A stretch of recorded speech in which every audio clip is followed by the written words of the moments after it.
Senator Hunt, you're recognized to speak. Thank you, Mr. President. Good morning, Nebraskans. Good morning, colleagues. Some of you, the most evil and destitute, morally destitute people that I've ever worked with this closely or known this personally. And I was listening to Senator Conrad speak this morning on my drive-in, and I think, who are we talking to? Who are we doing this for? Who do we push the button and stand? You know, we're not going to take this the full amount of hours. I'd like to get to a vote on the amendment, but you know, worthwhile to speak to constituents before we take that vote, if we all can take the opportunity to do that.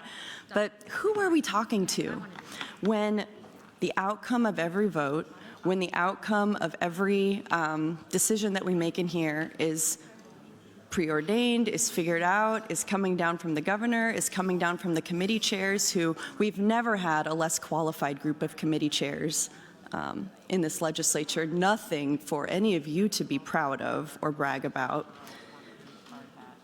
And I think about what one of my mentors, who's a former senator, he's a Republican, and he's a business owner, and one of the things he says to me, can you guys take your conversation? One of the things he says to me is that you're speaking to the future.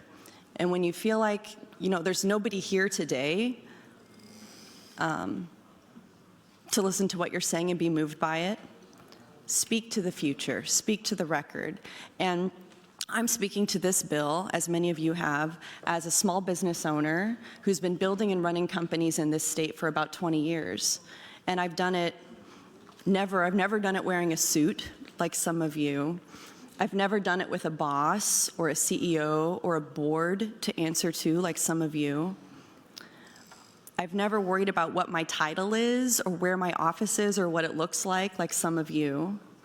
But I've hired and fired people. I've done payroll. I've always been the one to get paid last. And I've made sacrifices to keep the lights on. Now I'm paying tariff bills out of nowhere for inventory I purchased in January that's higher than the cost of the inventory I purchased in the first place. I understand the hardships that businesses go through, as many of you do, as you've stood up and shared your own experience and spoken and said, but I've done everything I can to take care of the people that I work with, not just as employees, not just in the four walls of my business where we spend time together, but as people who are complex and interesting and have needs outside my business, and who give me the blessing of their time to help make my entrepreneurial vision come true. And they do that in exchange for money, in exchange for benefits, in exchange for things that make the time that they invest in me and my business worth it, so that we can build something better together. And that's the kind of attitude, you know, when people say you need to run government like a business, well, I don't agree with that at all. But that's the kind of attitude that I think government could benefit from. And it's a practice and a principle that has been missing from this legislature. That we work together with the time, which is precious, which a lot of you don't have that much left in your life, and you're spending it in here, not exercising your judgment or your free will. You're not in relationship. You're not reflecting the values of this institution or even your own values that you ran on. And I guess that's something you live with, but that's why I oppose this bill. That's why I oppose LB415. Nebraskans spoke loud and clear when they voted to pass paid sick leave into law.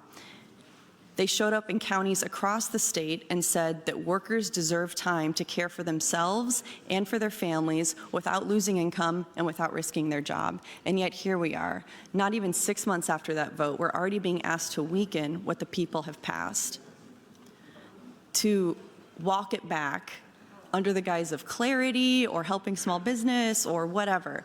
All of you who are standing up and saying this, you are helping yourselves. Take it from a small business owner here. We can do this. Get it together. Figure it out. Run your business. When the people speak together, that's something that we have to honor as lawmakers and in community. I would speak directly to the idea that the paid leave is too burdensome because workers earn 1 hour of paid sick leave for every 30 hours worked. That's it. That's not radical or excessive. It's basic humane policy, and it's not even that much time. It's not even that much time. It means it would take a worker nearly an entire month of full-time work just to earn a single paid day off.